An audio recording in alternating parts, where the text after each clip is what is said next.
program this evening, which is part of our summer exhibit, Thank You, Hopkinton. Oh my gosh, stories of care and kindness. For a second I drew a blank. As many of you probably know, this exhibit was guest curated by a Board of Trustees member, Sienna Larson, who could not be here tonight. And if you haven't had a chance to go around and read some of the stories, I hope you'll have an opportunity to. Some of them are kind, some of them are funny, some might bring a tear to your eye. They're really everything you could imagine. They're really wonderful stories, and Sienna did a fabulous job organizing it. I also wanted to point out that as part of this summer's exhibit, we got these really great little stickers that say HOP on them. And so we have them over at the refreshments table, and so everyone is welcome to take one, put it on your water bottle, put it on your laptop. You can put it wherever you'd like. Your forehead. Put it on my camera. All right. And so what I'd like to do now is turn this over to Dave Luno, who will be moderating the panel for us tonight. Thank you very much, Heather, and thank you all for joining us tonight. On a cold, rainy winter evening. I know it's easy. We want to get out of the house, but no, this is terrific, and I hope everybody's really been enjoying the outdoors, particularly over the last, seems like a month. It's just been incredible, and so dry out there too. So I'm not sure I ever remember it being as dry as it is right now. So there's a little historical anecdote here. But we're going to start with just sort of introducing our, who's up here on the panel, and I'm going to ask everybody to say a little bit about themselves. Say a little bit about how long you've lived in Hopkinton, and maybe even a little bit of how you got here. And then we're going to go into some just sort of questions, and we're just sort of take it organically how it goes. But I'll start. My name's Dave Luno, and actually grew up here in Hopkinton. Live on Putney Hill, and went to school here from kindergarten right through 12th grade, along with Lisa. And how I got here was we were living in Concord at the time, and I was 5 years old. And my folks decided to pack up the wagon and move all the way to Hopkinton. And I'm like, I think I can even remember asking my dad and mom, "Are we there yet? Are we there yet?" It just seemed like such a long drive. But really fond memories of this building, particularly the Long Memorial Building, which back in 1970 also served as the Hopkinton Village Library, where my mom was the librarian for probably, I don't know, 10 or 15 years or something like that. And when I was over at kindergarten and first grade and second grade over at Harold Martin, I'd come over here on Monday and Wednesday afternoons, and that was my after-school program. So, anyway, there's a little bit. Lisa, on to you. So I'm Melissa. I was born Ellsworth Jones now, and I was actually conceived in the parish house of the Congregational Church. They're not embarrassed to know, the world to know that, but they lived in the apartment when it was an apartment and not a Sunday school. And then my parents lived in the house that's right off the 202 over by the golf course. And my mom still lives there. And so, yes, I was born and raised as well. I went away to college, stayed away for a few years. And then when I met my husband, who was from Charlestown, we moved back and raised our kids here. I'm Dan Dustin, and Missy and I live on what's left of the Dustin farm. There are three answers to how long. I've lived here year-round for a little over 50 years, but my grandparents farmed until the early 1960s and needed a lot of help, and my parents were both educators in public school. So we had long vacations and lots of vacations. We spent them all up here. So that's the second answer, is all my life.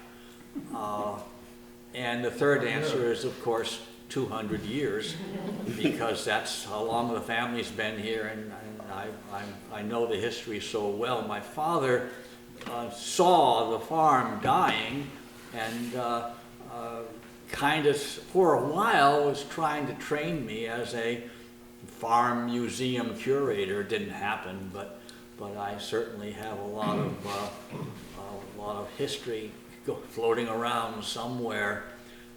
How I got here, my first memory is on the train. I have very strong memories of putting my head against the cold glass and being able to look down at the other track and seeing it go like, you know how tracks go like that. And that railroad car that's down in Tookie Village, I probably rode on it. And grandfather would pick us up at Tyler Station with the Boutwell House and so forth, and your guys are all nodding. Yeah. Great, thanks, Dan. My name's Alyssa McCann. I moved here in 2018. I'm from Western Massachusetts, and I had spent over a decade in and around the Boston area and was living in Salem, Mass. With my then boyfriend, Luke Simon. We started house hunting because Salem was super cute, but completely out of our price range. Very expensive for two kids that worked at a nonprofit. Was not going to happen. So we were like, we're going to live in a small New England town. And as we were house hunting, Luke's like, well, you know, I'm from a small New England town. And we started looking here, and we started looking here exclusively, and we looked for a while, and it wasn't until my mother-in-law stole some photos off my Facebook and sent it out to her private list of friends that we were able to find our home here in Hopkinton. And so we're in the Marrows house, for anyone that knows Katie and Jed on Crowell Road, and I still find bricks in the backyard that have Ben's name spray painted on them. And yeah, we're raising our 5-year-old Owen here, and to him, Hopkinton is everything. The idea that mom and dad have ever lived anywhere else is just a wild idea. And it's really fun to take him down to Boston and have him experience that and see what world we came from and what world we're in and how much he loves coming home again. Hi, my name is Norm Kupel. I've lived here in Hopkinton for 19 years, and when doing the math today, I kind of was shocked a little bit. I was like, wow, 19 years. Where was I 19 years ago? And it brought a smile on my face because I remembered why I moved to Hopkinton. And when I was starting out my career at my company, I was looking for a place where I could raise my kids, where they would be able to get a good learning experience and be in a small community. A little bit of that was because I grew up in a town called Somersworth. And growing up, it was a very, not a good public education for families. And my parents ended up working 4 jobs to put us through a private school. Not anything spectacular like Sears, GE, daycare, and Walgreens. And when making my decision to move, I really wanted to be a part of my kids' lives. I wanted them to see me every day. I wanted to be able to provide for them and be part of their lives and not go through that experience that I went through as a child. So when it came to finding a place where I knew that I was going to have a good environment and a good education for my kids, I really put that one forth and said, okay, you know what, Hopkins did hit all the check marks, close to work, and provide them with an adequate education. My oldest is 21 yesterday, and then I have a sophomore, and then I have a 8th grader, Autumn. So, Great. Did you rage yesterday for the 21st birthday? I asked if he needed an Uber. Well, thank you, Norm. So I just want to set a few ground rules and expectations for this evening's event. So I think Heather wants us all out of here by 8:15ish? 8:15ish. So we're at 7:11 now.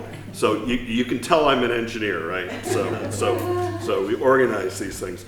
But what I'd like to do is really try to get through as many different sort of anecdotal stories and things.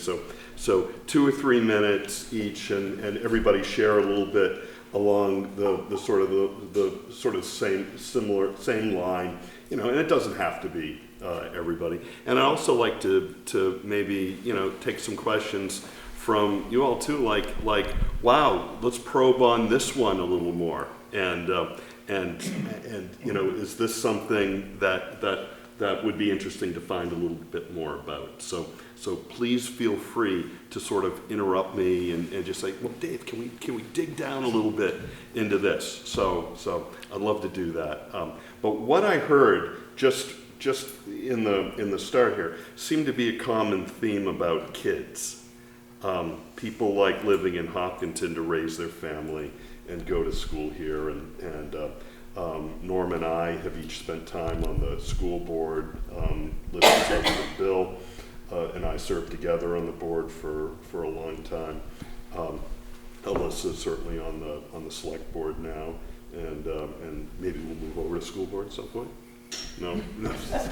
All right, but common theme of kids in schools. One of the things we were joking about before we got things started was if we could name the teachers we had in elementary school, starting with kindergarten, and maybe tell a little story, not about all of them, but maybe pick on one of them.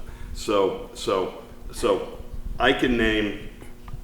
I think I can name most of the ones that I had. I had, for kindergarten, I had Miss Lawton. First grade, I had Mrs. Valway. Mrs. Valway's student teacher was actually Sue Pazinski. Second grade, I had Mrs. Prohaska. Third grade, I had Sue Pazinski. And third grade, it then had moved from Harold so I was up at Maple Street for third grade then. Fourth grade, I had Mrs. Toby. Fifth grade, I just can't remember, and I didn't look. In sixth grade, I had Mr. Mackles. But the story was Miss Lawton, and I think I know her pretty well, but there's somebody here that knows her even better. But she came, we did everything kindergartners do. You learn about dinosaurs, you learn about pyramids, you learn about all that bugs and stuff like that. But what I wasn't expecting to learn about was when we came back to school after the holiday break, Miss Lawton was no longer Miss Lawton. It was she was Mrs. Lepre.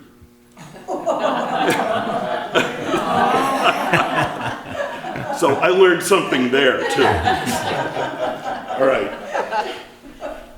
I had many of the same teachers. I'm a year younger than Dave, you could probably tell. And I do remember she was Mrs. Lepre by the time she came to me. And I just remember I had a fifth grade teacher, and she wasn't very kind, and she would have us like massage her shoulders, which is so inappropriate now. And I remember, and she just sort of like, I don't know, there was something about her that was a little creepy, but we would literally have to like massage her shoulders. So that's all. I had her for fifth grade too. Mrs. Yes. Cushing. Mrs. Cushing. Yeah. Yes. So anyway, that's what I remember. Yeah. So beat that. I didn't go to school here. My father was born here on the farm and graduated valedictorian of a class of 4 from Hopkinton High School, which was not accredited. And the principal happened to know this guy at Bates College and called him up and said, hey, I got a student I think could do it. And the guy said, all right, send him up, no guarantees. They put him in Prexy's basement, where he lived for 4 years and stoked the furnaces and shoveled the snow. And he wound up Phi Beta Kappa and wound up a high school principal in Stratford, Connecticut, where I was born in the Bridgeport Hospital. I have 2 stories from grammar school. Both are worth hearing, even though they didn't happen here. We moved, and when I was in 5th grade, my 5th grade teacher was named Mrs. Blumenthal.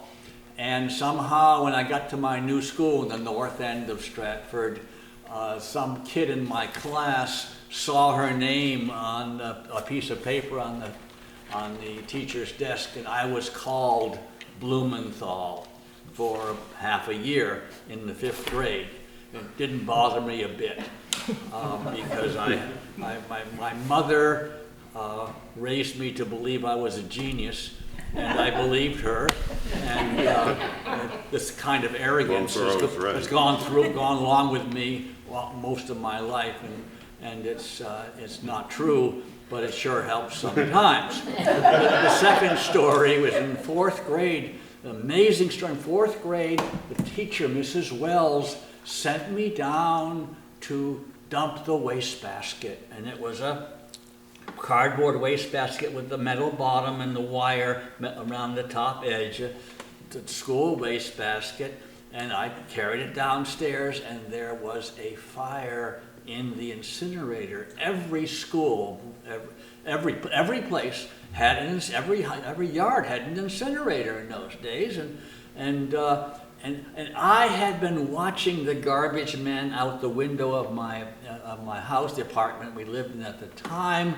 And I think the real guys, the garbage men, would throw the can in and pull the can out and leave the garbage behind, you know how they do.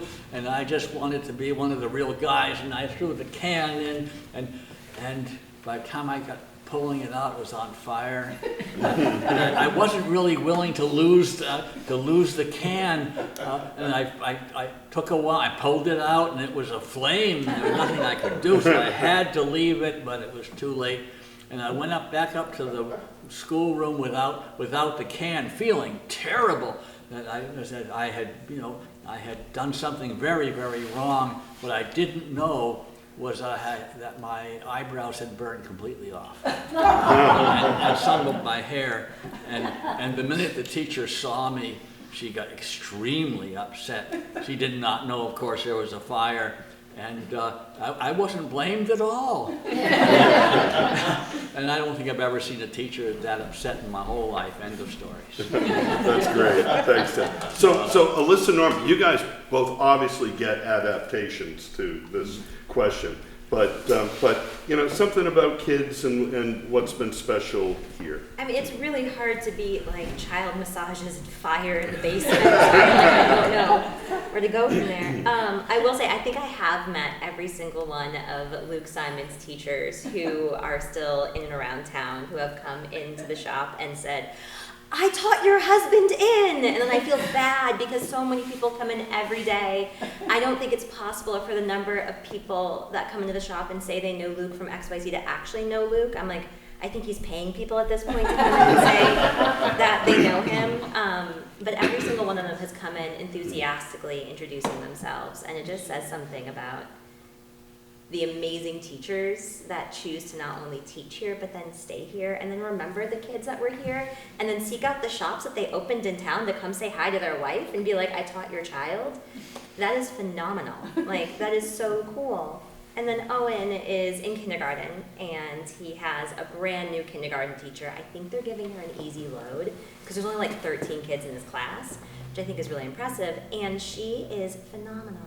And I am so excited to see what her trajectory is going to be over the next 10, 15 years now that she's chosen our district, and to see someone, because you hear about all the teachers who have been here and how amazing they are, but then to get a teacher at the beginning of their journey and be like, wow, like we're going to be talking about you for the next decade and the impact you're having on our kids is really cool. Yeah, I think one of my greatest memories, I still get them now, is when my kids came home from the first day of school and would talk about their teachers. And just the excitement in their eyes about what made that teacher so significant to them, and how they're going to be with that teacher for the next year, and then building that relationship with them is a really good feeling, because not all of us are excited to go to school, but it's really great to see that the kids are excited to go. And then, like, kind of what she alluded to, like when these teachers see these students throughout the year, the way the kids interact with their teachers after they leave is remarkable. They're polite, they're courteous, they thank them. It brings out the best in them. They'll come back and do community service, they'll coach. And all these people in the school district are like, wow, that is so great you're coming back to give back to your community, give back to this program. And it all started with that one day when they first met that student. And I think it goes a long way to see from that moment for when that child met their first teacher to when they leave here, to see how they give back and still have their roots here in Hopkinton. That's great. That's great. Thanks, Liz. Thanks, Norm. So, Dave, sorry. Yeah. I just want to add one thing. In our house, kindergarten was known as Mrs. La Preschool. That's great. That's great. That's great. So we just talked about some fun stuff here, but I want to take a pivot a little bit right now. We'll get back to fun stuff in a little bit, but I want to take a pivot. And I think for those of us who have been in Hopkinton for all their lives, we've seen a lot of changes in the community, particularly the relationship between Hopkinton and Kentucky.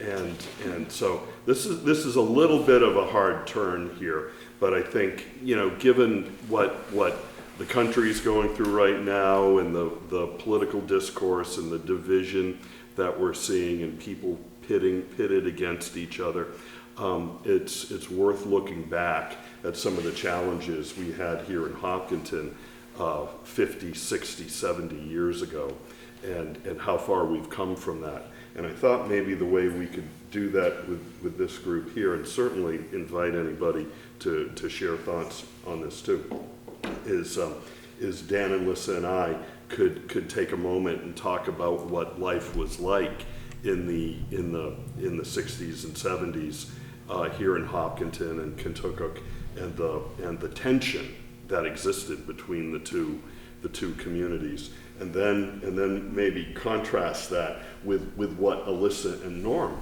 have now seen, and I don't know how much they know about the history on this, but they might say, "Wow, that's not what I see." I mean, I don't want to put words in where I'm going to say, but I'll just tee it up and then pass it over to Alyssa. You know, back in 1970, we had two libraries. We had the Hopkinton Village Library, and we had the Bates Library in Kentucky. The Hopkinton people used the Hopkinton Library, and the Kentucky people used the Kentucky Library. And we had two kindergartens. We had the Hopkinton Kindergarten here, and we had the Kentucky Kindergarten here, over there. And honestly, it wasn't until first grade. It's like, who are all these people? You know, because first grade and second grade were done here. But the idea was two elementary schools for two different communities within the same town, and there was I remember being little, like I don't know, probably 6 or 7 or something. One of our neighbors was on the school board, and he resigned from the school board because he was mad about how something had happened between Hopkinton and Kentucky. And I even remember when you know, we were probably even in high school, so back in the early 80s, that tension still existed between the two, between Hopkinton and Kentucky. So, you know. Well, I'll just add a third element, because I technically... Yeah, you guys are wrong side of the tracks. Yeah, I'm from West Hopkinton, and West Hopkinton at the time, like where there used to be a big mill, no one really knew what was in there, but it was kind of creepy and old and dirty, and I mean, this is my kids' perspective, and then there were families that lived in the house that's now condos, and they were poor families, and when they got on the bus, they were the smelly kids. This is my child, remember, but we were from West Hop because I lived over near Dustin's Country Club, and so West Hop was a whole different element, but we tried to associate ourselves with Hopkinton and not Kentucky because that was better or something, I don't know, Yeah. There's also, of course, a Poverty Plains Road that runs from Davisville into Warner. I was, and I think my family were largely unaware of the whole business. It meant nothing to us. And I remember when they built the post office that there were people from Hopkinton who wanted to be sure that they could write Hopkinton on their return address and not have to write Kentucky, and the Kukuk didn't care, and that was okay. But Hopkinton had mail from Concord. Yeah, I guess We it did. was. We Yeah. did back in I the didn't even know in the that. 70s, We were yeah. RFD1, and Yeah. we had to ride a horse down to the Four Corners to get our mail for a long time. But basically, it didn't affect us at all. We were barely noticed any of those things. Yeah. Dave, what was the division that one was Hopkinton and one was Kentucky? It was, I would say it was largely based on socioeconomic perception. Yeah, I And- can tell you Hopkinton what it thought- was. Yeah, It was Mary. schools. It was when they were building new schools. And Hopkinton had 4 classes, one-room schoolhouse with How many grades? 4 grades. 4 grades in it. Kentucky had the academy with 4 grades in it, and then everybody went to the high school.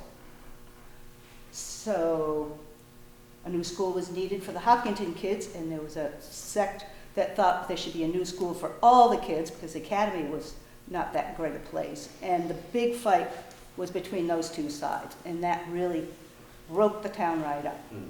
And how do you decide whether you're in Hopkinton or Kentucky? Well, there were, depending on who you know on the school board, but basically it was at Gould Hill Road. So Gould Hill was Gould, Hopkinton. yeah, Kentucky. Gould Hill was Kentucky. And they used to call it the Gaza Strip. Yep, Oh, yep, yes, Sandy would What's that, know. Sandy? They used to call it The Gaza Strip, yep, Oh, Gold Hill was Yeah. considered Kentucky. yep. So lots. So, And we had the choice of going one or the other. no, we didn't. We were assigned to Kentucky. See, we remember this differently. Yes. I remember that we were given the choice, but since we'd always gone to Kentucky, we Yeah. wanted to be with our friends. That probably is true. She's got a better memory than I do. But so, yeah, if anybody else would like to, because that's I'd never heard that part of the well. story before. It was, our father was on the Kentucky, the one to build one Yeah. central school for everybody. And I won't bother to bring up the name of the main person in the Hopkinton end, who, basically there were people in Hopkinton who did not want their kids to go to Kentucky. Right. Right. And don't forget, once upon a time, Hopkinton thought it ought to be the capital of New Right. Hampshire. Correct. I mean, this goes back. Right. So now I'm seeing some puzzled looks from Alyssa and Norm, like, I didn't realize this when we moved to Hopkinton. But I'd like to sort of, hear how your perceptions of life here in Hopkinton, not having that as baggage, how that's Well, the look on my face is I'm from a small town called South Hadley Yeah. in western Massachusetts. And South Hadley has, it's right in the Connecticut River. And much like Hopkinton, it has South Hadley and South Hadley Falls, all the same zip code, one zip code. And South Hadley Falls is distinguished at the overpass. And if you're from the falls, you're a falls rat. And if you're from the rest of the town, then you have a higher income. And as you're saying this, I'm like, oh, wow, like, I had never really considered that Hopkinton had the same issue. That this replicates itself over and over and over again in small rural towns. And when I first moved here, I did think it was kind of silly that they both had the same zip code, because I was like, then why don't they just have the same name? Not remembering that I'm also from a town with 2 names. It's just because it has South Hadley in front of both of them. Didn't really think much about it.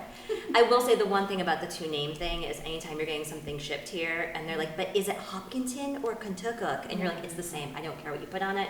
It's the same. And that, to me, has been my experience, where to me it is just a name. When I am trying to explain to someone how to get a letter to me and they type in my zip code and they're like, but which one do I choose? I'm like, it literally doesn't matter. They will find me. Just put the right address on there and the zip code and they'll find me. And so, yeah, I'm aware of the history, but it has never been an experience of mine, other than when I misidentify an area of town. Then I get in trouble. But other than that, it has not been. Because while people aren't, I haven't experienced a sense of valuing one area over another, I have experienced if you mess up West Hopkinton or Kentucky and Hopkinton, then woof. Watch out. But, And I think it's really nice that new people and young people have no clue of what happened.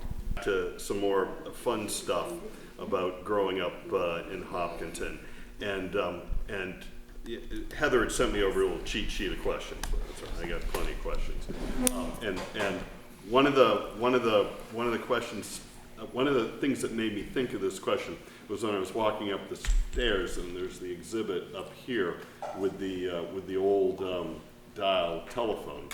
What's called a Bell 2500 set. Those engineers in the room, and I'm not sure if it said "do not touch on it" at all, but those things are designed to get thrown across the room. I mean, those old telephone sets. So I mean, you can't do that with these anymore. You know, you used to have the day when if you didn't like what you heard, you just slam down the phone. You could do that with the 2500 set, but you don't want to do it with this.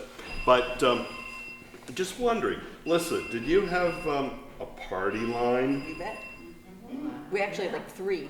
Tell us about how any funny stories coming from the party line. Well, yeah, we weren't allowed to speak for more than 5 minutes to like our boyfriend or whatever, because you couldn't. Well, anybody listening to your Yeah. conversations? And I think we had 2 rings, and then the others had 1. I mean, Yeah. there was 3 for a time, but definitely we had limits on. We couldn't just chat on the phone forever. So Any fun conversations that you overheard from neighbors? I remember. You never spied? That was good. Okay. Given that now you have to dial the area code to dial your neighbor Right. in the 70s and 80s, when I came in here in 70 with Tookie Bell, which was affectionately what Hopkinton Telephone Company was, MCT, yeah. you only had to dial the 6. Yeah. You only had to dial 5-digit Five digits, dialing. 5 digits. Yep. dial Yep. 4. And it was affectionately known as Tookie Bell. Tookie Bell, yeah. And I knew most of the guys when I would build a house. My grandmother kept the line open all the time. And so did other women. And they would cook and work and move to the phone and talk and listen and go back. And if any farmer, any man wanted to actually use the phone, he had to holler into it and ask permission, and the ladies would all hang up, and he could make his call to Agway or whatever it was, and then they get back. But I believe that, but I have no evidence. I mean, the evidence is that I would absolutely do that right now with my girlfriends if that was an option. Like 10 out of 10 would do that. This is, I have something more to say. I don't know if this is relevant or not, but I remember reading a letter to Dear Abby where a young man is saying, I am so frustrated, I'm not going to date anymore. Whenever I date a girl, all she does is spend the whole evening on her phone with all her girlfriends, and he was frustrated. And my thought was, these young women are doing exactly what young women have been doing for thousands upon thousands of years, and this is how the human village has always functioned. Is the women come out in the daytime and gather together in the middle and nurture the children and deal with the grain and the food and talk and decide who should marry who and who should live where. And this is the reason that human villages have functioned so well in the primitive world.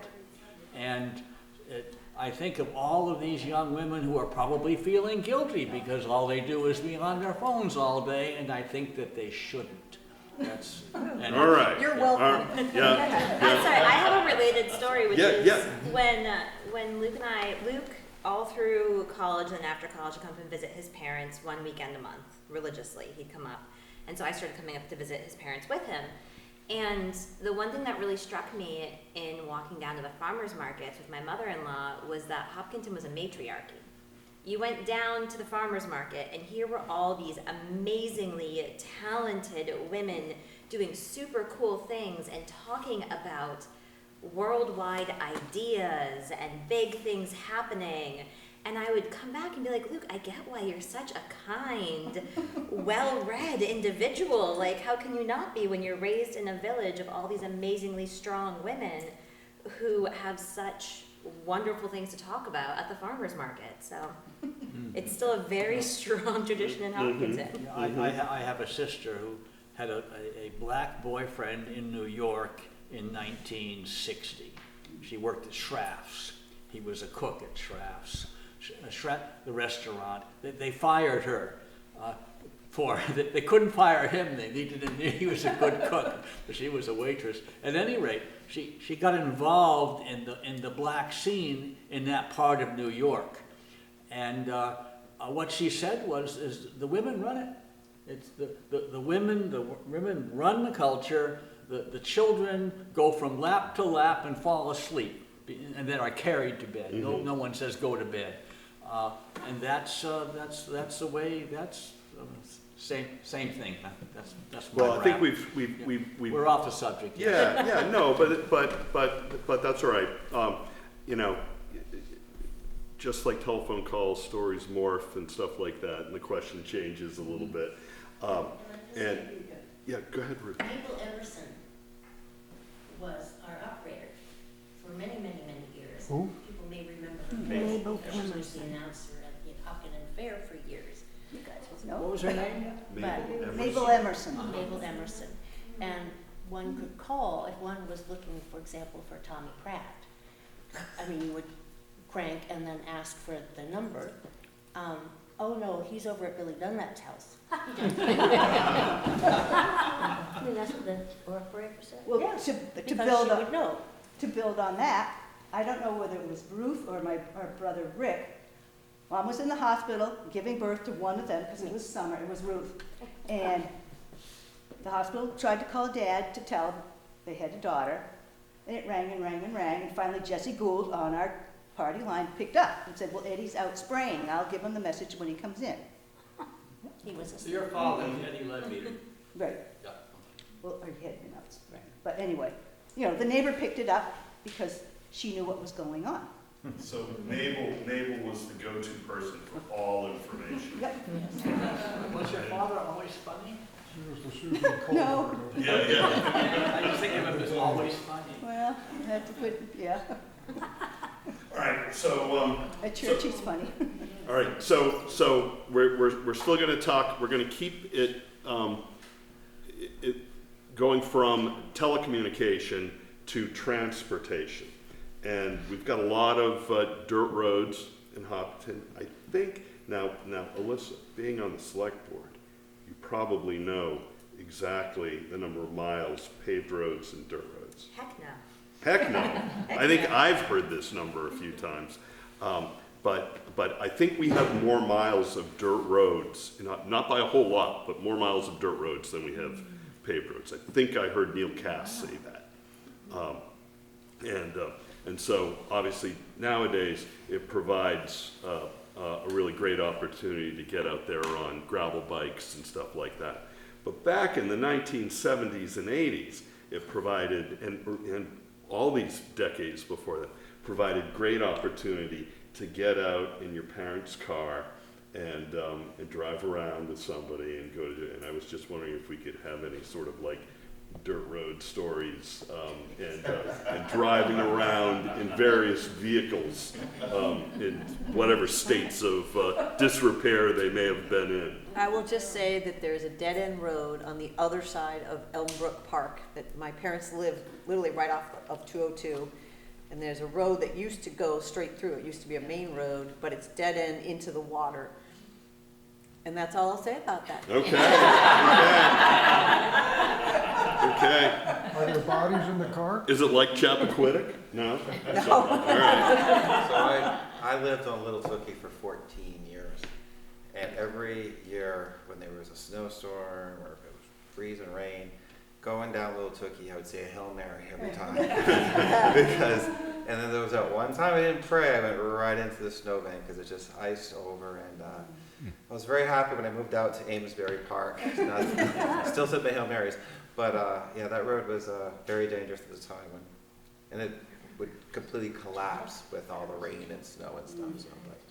So, Fun things that we all did growing up in Hopkinton. And you know, Dan, why don't you start us off with things that you like to do best back in the day? Things I like to do best, catch grasshoppers. I mean, this has to be quick. Praying mantises.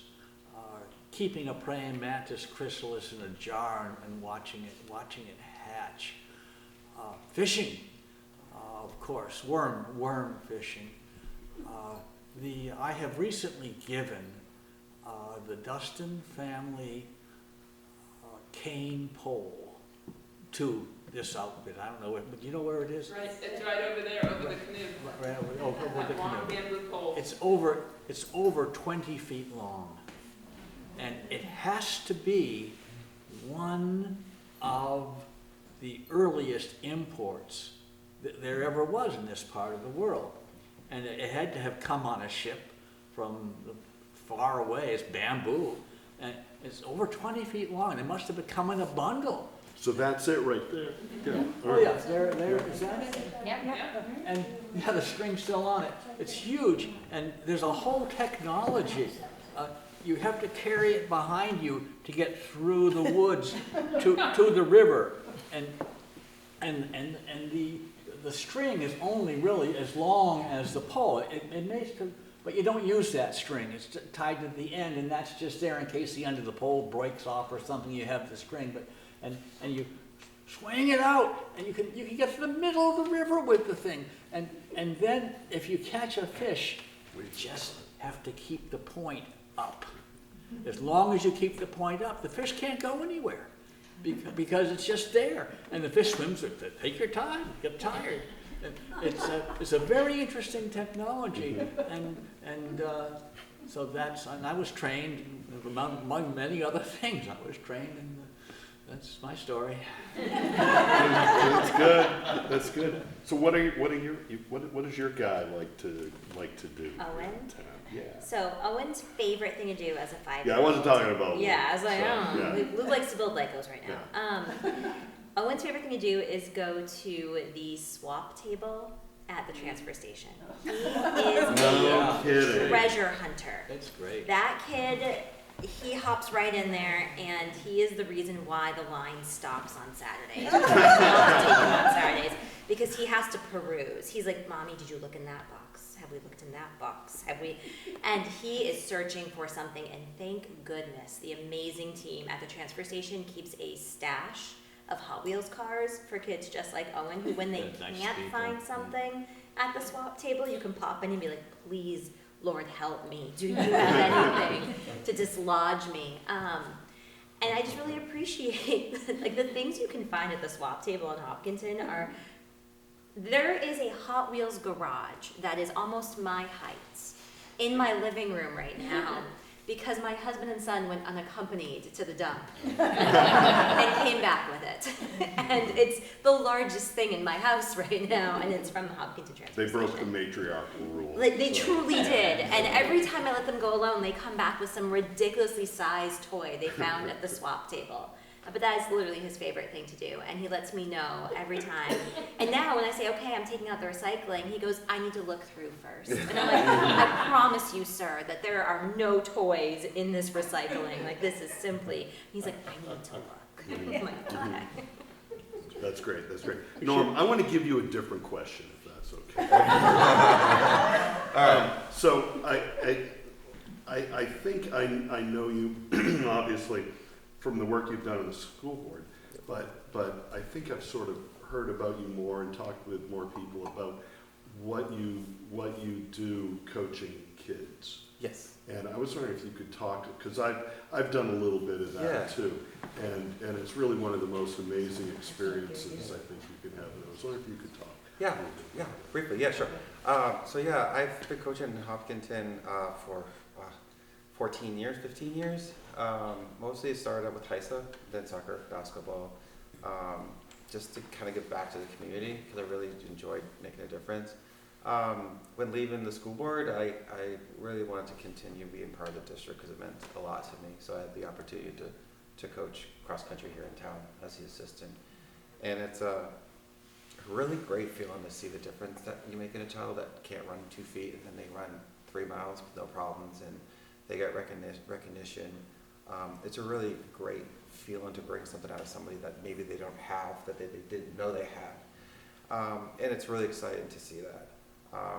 I love seeing all these kids grow, and then when they come back, they build on a relationship with us after school. Like they continue to keep in touch with us, share their experience, and it's just a really good feeling. And just real quickly, just recently, I'm really proud to say we formed a wonderful nonprofit at the fairgrounds called the Hopkinton Runner Society. in which 5 of us are able to bring college races to town, Division 1, 2, and 3. We'll have our high school meet here in the middle school state championship, which is really great because it's going to bring a lot of business to the town. It's going to bring a lot of recognition to the town. And as a nonprofit, we're able to give back to this community with donations and scholarships and everything. So I have been busy off the board, Dave. I know. But this is something I'm very passionate and proud about, that we were able to do such a wonderful thing for this community. And if you say you can't do something in life, you can. It just takes the time and the patience and practice. And that's what I always tell my kids. That's great. That's great. Thanks. Thank you. Any other coaching stories anybody wants to share? That's good. All right. So I want to move now to, now that we're like, I can't believe we're more than halfway through September. I mark time actually by October 31st for whatever reason. Halloween just seems like it's like there's the year before Halloween and then the next year starts, right after Halloween. For some reason, it's like New Year's Day for me. I don't know why, but Hopkinton has always seemed to be pretty big when it comes to Halloween. And I think everybody probably has some sort of special story, whether it involves ghosts, real or imagined, or just traditions. And I was wondering if we could start up with on some of those stories. Let's do that. So, my birthday is October 30th, so I hate Halloween. I hate it for 2 reasons. First, when I was in kindergarten with Mrs. Lepre, my mother threw the one and only birthday party I ever had, and it was themed about Halloween, and I had to invite everybody in the class, which included the Tookie kids. So, number 1 reason to hate Halloween. And number 2 is I wanted to be the Lone Ranger, and I had to wear a coat over my Lone Ranger costume so nobody could see it. So what's the point of having a costume if you have to wear a coat over it? So Halloween is stupid. Okay. Next. One year my sister dressed me up as a girl and nobody knew I was in costume. See, it's stupid. On Adelaide always made popcorn balls. Halloween is my favorite holiday. Here we go. It's always been my favorite holiday. The lore, the history, the magic that you can feel in the air as summer officially gives way to fall and winter starts knocking on the door, right? So there's some Halloweens where it feels like the middle of summer and some where it feels like there's a snowstorm happening, and you just never really know what Halloween's gonna bring. Plus Owen's birthday is on the 16th. And so it all kind of rolls up in this magical thing. When Owen was born, because he was like 3 days out of the hospital when Halloween happened, so we had an extended stay in the hospital after he was born, we went to my in-laws' house where Susan always gives out candy. And we had probably like our first big glass of wine post Owen being born. And this has become my favorite Halloween memory, despite having thrown so many Halloween parties and lived in Salem, Mass, is sitting there with my newborn baby, slowly getting slightly tipsy with my husband and father-in-law, because every time a trick-or-treater came up, Susan's front door opens out. And they would walk up the steps, and she'd go, "You have to step back. You have to step back." And it just got funnier the more wine we drank over the course of the evening, because her neighborhood was hopping. And so like an hour to trick-or-treating, it was the funniest thing that I've ever experienced in my life. And now it's an annual tradition where we have to make sure we get to her house first and spend at least 20 minutes enjoying her telling trick-or-treaters that they have to step back so that she can open the door to give them candy before we go trick-or-treating. And it's literally my favorite thing now about Halloween, is that her door opens outward. So I love Halloween. Let me explain. So I live in Amesbury Park. So, So ever since my kids were little, I have always dressed up with them for Halloween. It has always been a thing. Every year I surprise them with a different costume. And when we were looking for our house after we moved up Little Tookie, Amesbury was in the market, and we were like, oh crap, how much is the candy gonna be there, for expenses? But it didn't matter. When we moved in there, it was such a greatest feeling in the world, that I had to do something to make it more special. So every year I made a theme for us. Like last year we were Minions. The year before we gave up bananas to everybody. Excellent. This Love year, don't post this until after October 31st. We're going to be doing The Price is Right. So I'm going to be Bob Barker. And we're going to have this wonderful Palinko board my father-in-law made. And so what the kids are going to have to do is put it in there. And at the bottom will be small candy bar, large candy bar, small candy bar. So it depends where it lands is what they get for a treat. So we try to make it kind of a fun thing for the kids. And then what's so great about it is all my kids' friends come over. They have a big pizza party. The adults get in there. They have their adult drink, and it just becomes a lot of fun. And what's good about it is having all those kids in one location. You know your kid's safe. You know they're having fun and they're being responsible. But being the talk of the town in that neighborhood is awesome.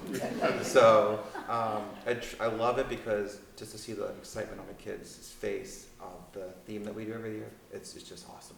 I do want to put in one small plug, which is over at Witching Hour, we're doing our 2nd annual costume swap. Ooh. And so if you happen to have costumes, mostly kids, but we'll really take any costumes kicking around, it's leave a costume, take a costume.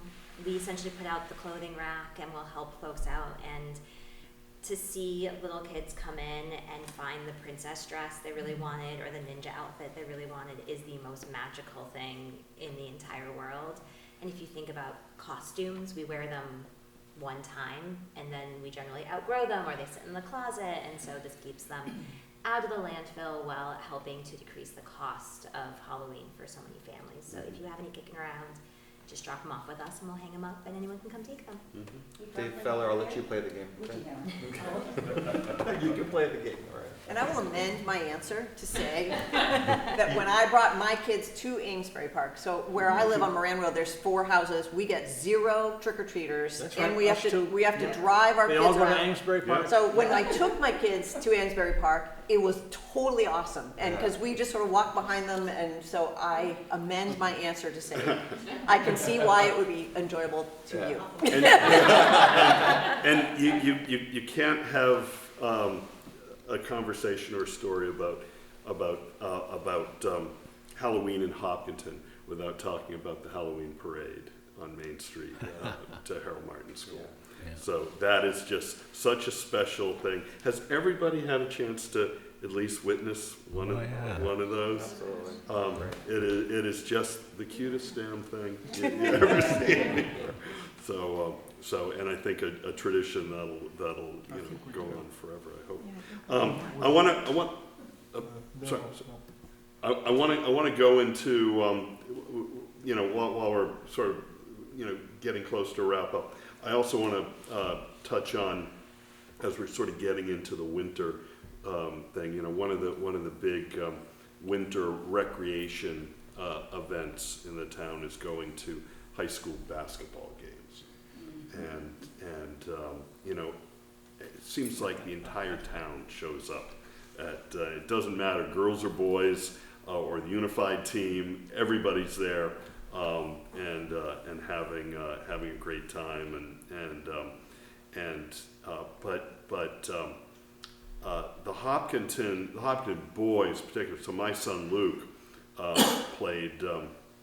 He played sort of like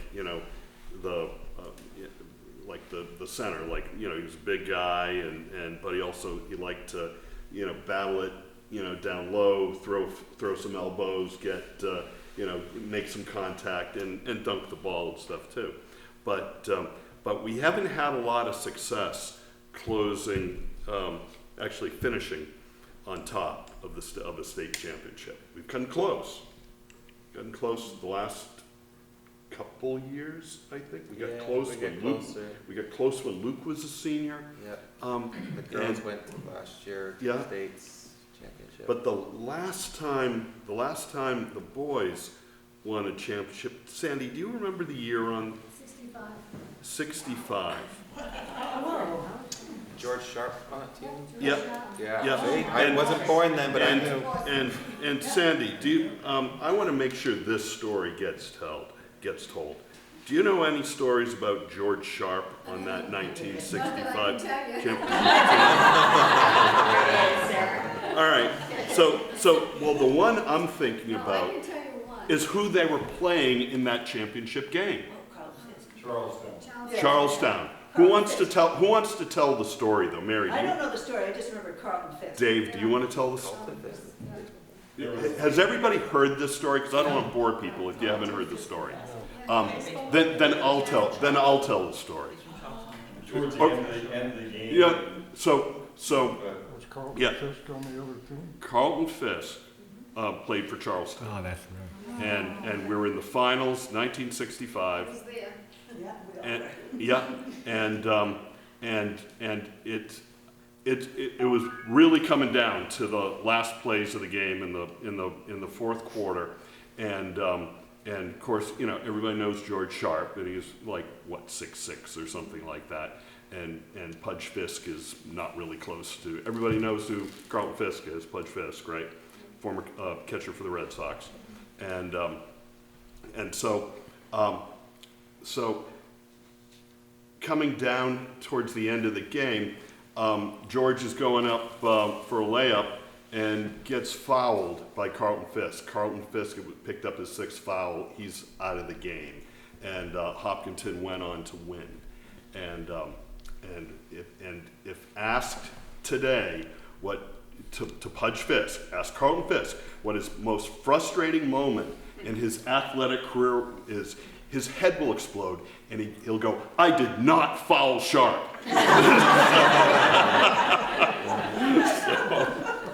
You sort of introduced it when you talked about snow, and now we're talking about favorite sledding spots, and I think there's a lot of them here in town, and I'm sure Lissa probably has the most famous sledding spot behind where you grew up. Yeah, with Dustin Country Club, they used to let people go, and we were very lucky to live there. Just very, very lucky. And then now they don't anymore, which is very sad. It was a long walk up. Yeah, it was the third hole. I don't know anything about golf, but the third hole was the longest one. Yeah, definitely spent a lot of hours there. And I grew up with horses, and we couldn't ride on these perfectly, you know, gopher hole free fairways and stuff. But in the winter, at least we could use them to sled on. Yeah.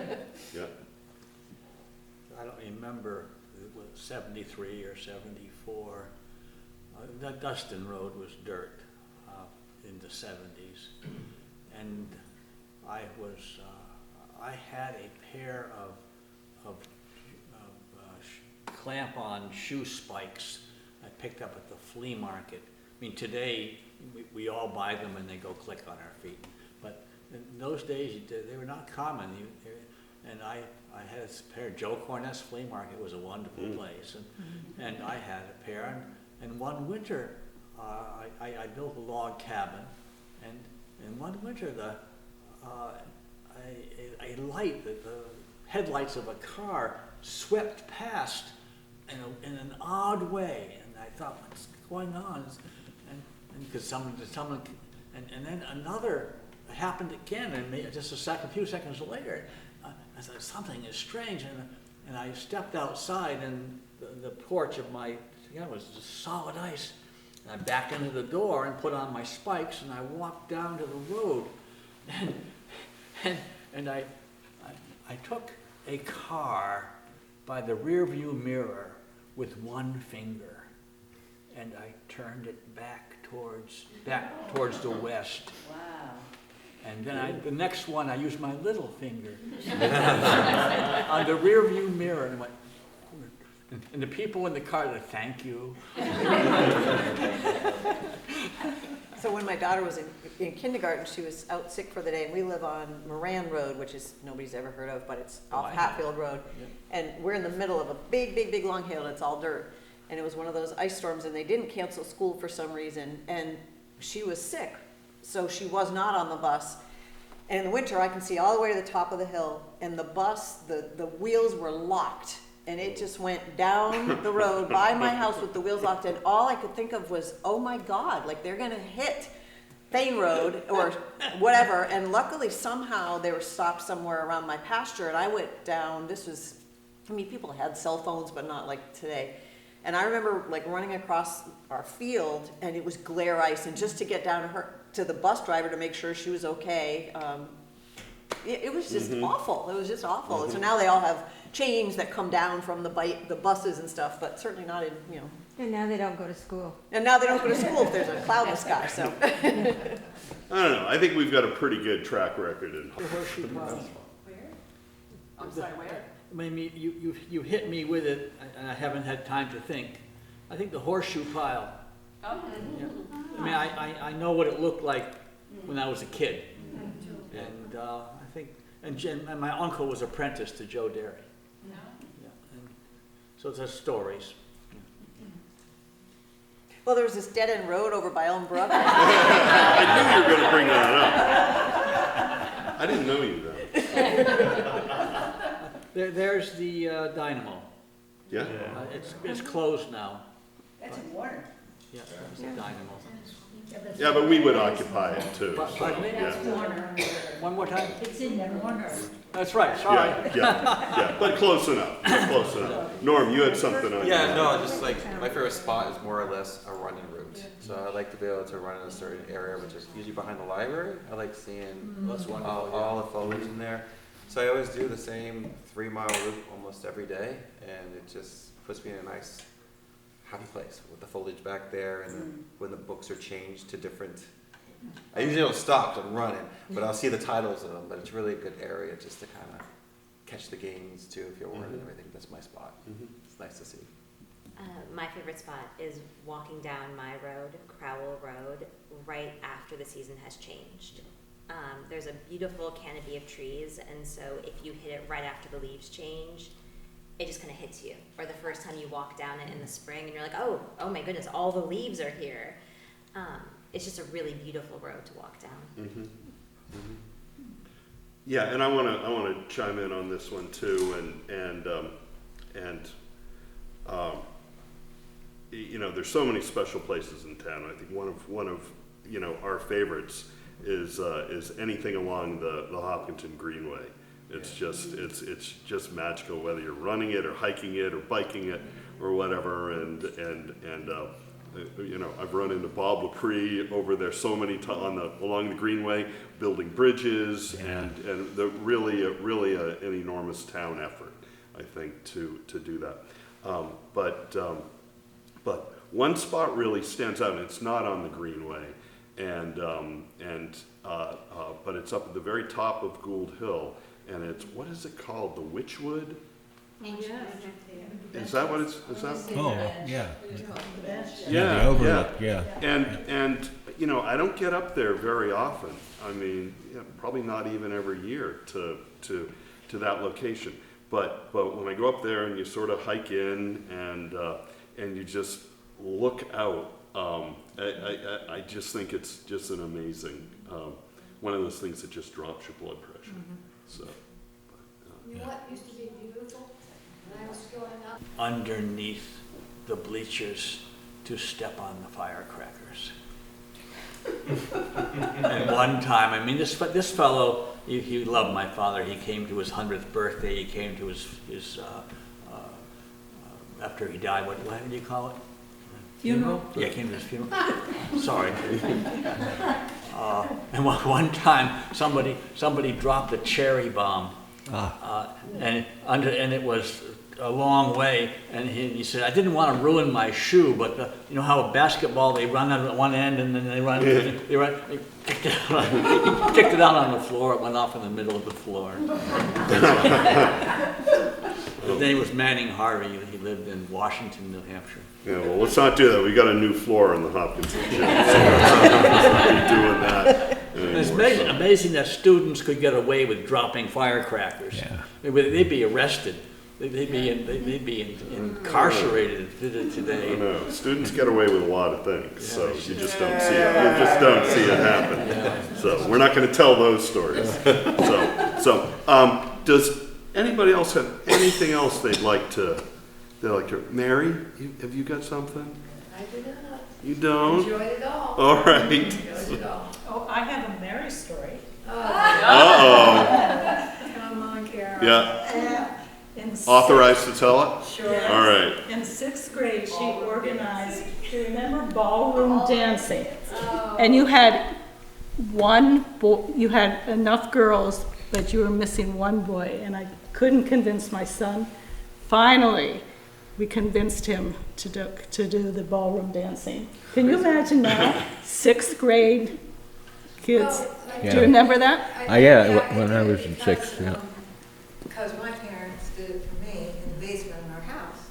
And it was just a time you needed to learn a little bit about ballroom dancing, and the girls were actually wearing gloves and the whole thing. But, invariably, the boys in that grade would call me one by one. Mrs. Congoran, do we really have to wear a shirt with buttons on it? Or do we really have to wear khaki pants? It's just part of it. And I wanted them to learn also the graciousness of getting refreshments for a girl. I don't know how we filled in with the boys, but in the town hall where it existed, the acoustics weren't all that they could be. And, it kind of came out as sort of a racket. It was, we had a professional dance person, and, that part was beautiful. They would show you the waltz and everything, and then the kids were sort of frozen for a while. But after a while, you had the snowball, so nobody was left without a partner. And you just learned, and, then they liked it after a while. Yeah. And are we going to do it again this next Friday? So it was a lot of fun. I think that was probably the only year that happened, right? It was, yeah. That tradition. We're going to wrap this up, but that reminds me of something that was a long-standing tradition, I think, at Maple Street in maybe third grade or fourth grade, where we had, was it Dudley Longren? Lofgren. Fourth grade. Yeah, fourth grade. And I remember it was Dudley, and was it his wife? But there was two. Was it Carolyn Parrott? Could have been. It could have been. I don't remember. Or it could have been Dudley's wife, I don't. Yeah, but I remember that sort of, introduction to square dance when I was in fourth grade. And then I had this great experience to be able to repeat the same thing when Abby later and then Luke were in. I'm not sure about Luke. Abby for sure. Dive for the oysters, dig for the clams. So was in fourth grade, and I'm not sure if Dudley's still around. The last I knew he was. Yeah, Joe Cornett went to high school with my father, class of 1928. And he organized boxing matches during recess. So, all right. With that, any final words? We've covered a lot of ground. We've covered snowstorm sledding, dirt roads, party lines. What else did we do? Halloween. Ballroom dancing, Square dancing. Coaching. I would like to say one thing that sort of, when I first moved to Hopkinton, that I just thought was charming and I'd never seen anywhere else. And that was the cabins that you're talking about, Dan, and Ruth's husband, Derek.